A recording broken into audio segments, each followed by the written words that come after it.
Ndagusuhuza mukundwa kandi ndagusuhuriza mu rukundo rwa Yesu Kristo wadukunze kandi yarangiza akaducungura, yamara kuducungura akaduha ibimwuzuye.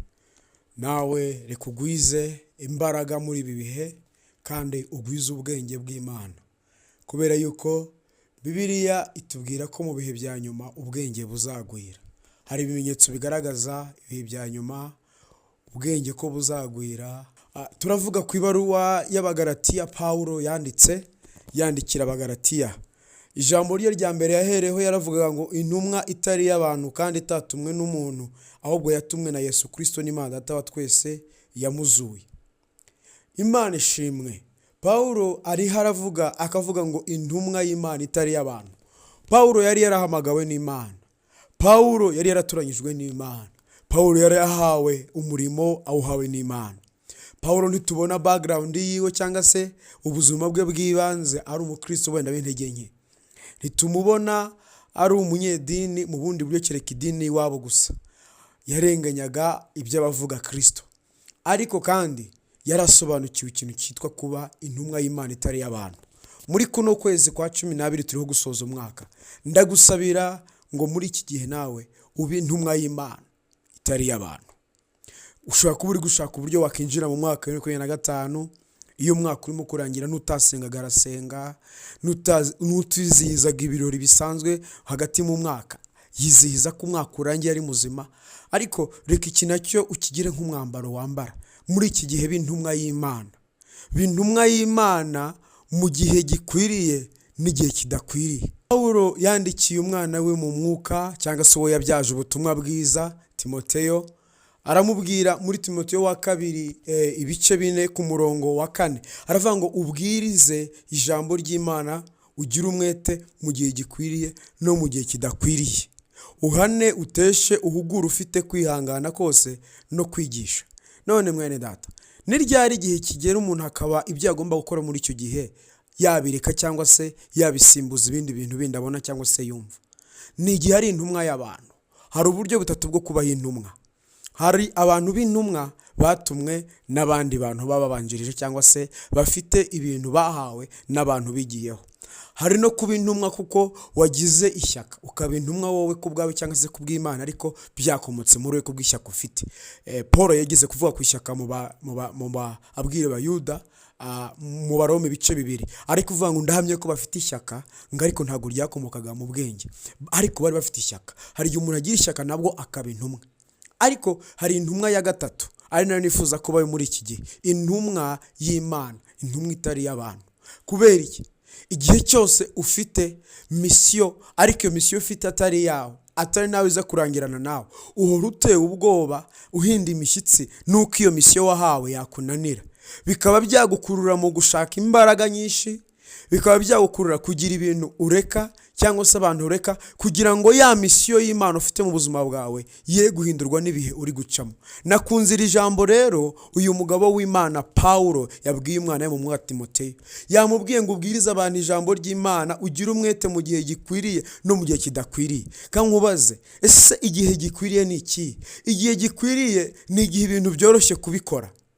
Igihe gikwiriye ni igihe nta mpamvu n'imwe yagaragara yakubuza gukora ibyo bintu. Igihe gikwiriye ni igihe ibyo ukora abantu bavuga ngo wow, wagize neza, kongs, you are the best. Njya mbibona umwana yatangiye guhaguruka, yahagaze akanya gato ababyeyi bamukomera amashyi, yagwa bakongera bakamwegura. Icyo ni igihe navuga ngo ni igihe gikwiriye. Ni igihe umuntu wese yakoramo akora umurimo w'Imana. Ni igihe umuntu wese yavugamo avugira Imana. Ariko kandi hari ikindi gihe Paulo yavuze, ukorera Imana mu gihe gikwiriye no mu gihe kidakwiriye. Ndashima Imana ko uyu mwaka ugiye kuwuheza ugatangira uwundi, nawo kandi n'iminsi mike mu buhamya ndetse n'amashimwe. Ariko se uracyahagaze ku buryo no mu gihe kidakwiriye wakorera Umwami?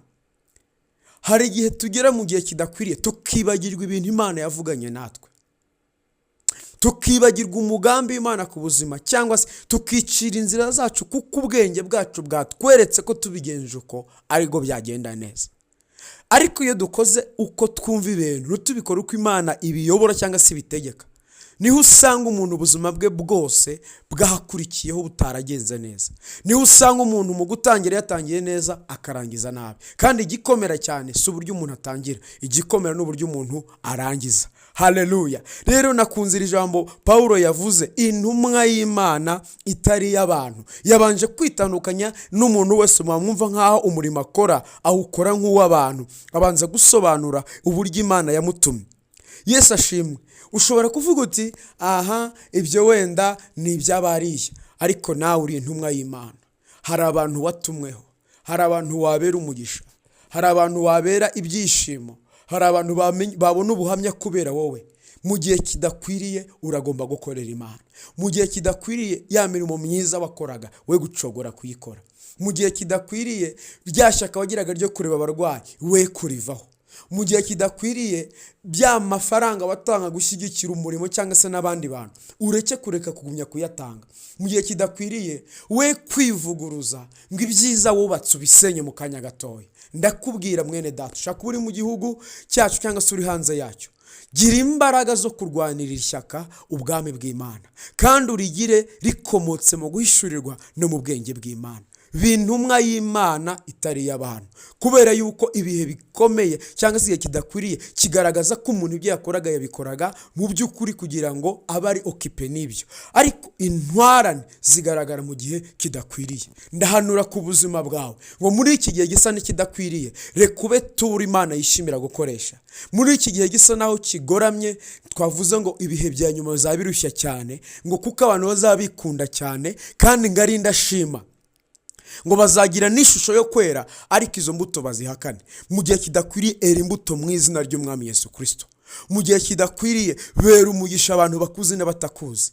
Mu gihe kidakwiriye bumwizerwa mu ijwi ry'Imana, kandi wizerera Imana utabasha kureba, kuko umugambi w'Imana ni mugari ku buzima bwawe. Imana izakugeza kure, Imana izagukoresha iby'ubutwari, kandi Imana irakwishimira, iranagukunda kandi kugambiraho ibyiza cyane.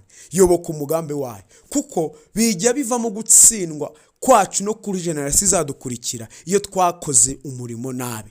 Ndibuka inkuru y'umugabo witwa Ananiya na Safira. Bari abantu bakomeye, bari abantu bafite ubutaka. Muri iki gihe bafite ubutaka mu gihugu ni bake, bo muri icyo gihe bafite ubutaka.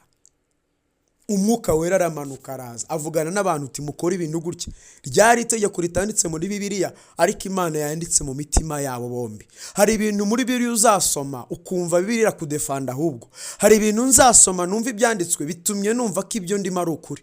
Ariko hari itegeko ritanditse muri Bibiliya, hari itegeko abashumba batabasha kwigisha, hari itegeko aho usengera batabasha kugusobanura cyangwa se aho ukora fellowship, ariko Imana yandika mu mutima wawe. Iryo yurihinyuye, iryo utaryumviye, iryo rutarigendeyeho, ubuzima bwawe ubumeze nk'umuntu uri gutema igiti, kandi icyo giti ari cyarimo, kandi hasi y'icyo giti ari inyanja kandi atazi koga muri iyo nyanja. Ubuzima bwawe bintumwa mu buryo budasanzwe. Paulo intumwa itari y'abantu kandi itaratumwe n'abantu. Imana ishimwe. Arangije ajya yabandikira avuga ngo ubuntu bube muri mwe n'amahoro biva kuri data Imana data wa twese no ku mwami wacu Yesu Kristo. Yabanje kubabwira utubuntu be muri mwe. Nenda gusabira mwene data ubuntu bw'Imana bugaragare mu buzima bwawe. Imbaraga z'Imana zigaragare mu byo ukora, imbaraga z'Imana zigaragare mu magambo yawe, kandi ntuhinyuzwe n'ibihe, ahubwo ibihe bihinyuze kubw'Umwami utuye mu buzima bwawe. Uhagarare ku munara wawe nkuko Habakuki babivugaga ngo nzahagarara ku munara wanjye. Ubutaha nzabasobanurira impamvu Habakuki yahisemo kuguma ku munara, kandi uriya munara hari n'indi minara yindi, kandi muri icyo gihe hari n'ubundi buryo yahagarara mu yindi position, cyane ko ntihera arimo gukora umurimo navuga ngo w'igitambyi wenda umubuza kugenda, ariko aravuga ngo njye umunara wanjye ndawuzi, ndagumya mpagarare ku munara, ariko ndagomba kurindira kubw'icyo namubwiye, kubw'icyo navuganye nacyo. Impamvu dukomera mu bihe bibi ni kubw'icyo Imana yavuganye natwe. Impamvu ugomba gukomera mu bihe hariho krize, hariho indwara zitandukanye, hari ibibazo bitandukanye tutabasha kurondora, nuko uwaguhamagaye rero kwizerwa, kandi icyo yavuze kuri we no kugikora azagikora. Kasubiremo, icyo Umwami Imana yavuze kuri wowe no kugikora azagikora. Bumwizerwa imbere y'Imana, bumwizerwa mu murimo Imana yaguhamagayemo, kuko hari nk'umugabane wawe udashobora kuvaho na gatoya mu gihe cyose wagendeye mu murongo w'Imana. Imana ikomeze ikuzuza ubuntu, kuzuza amahoro kandi kuzuza icyubahiro. Amen.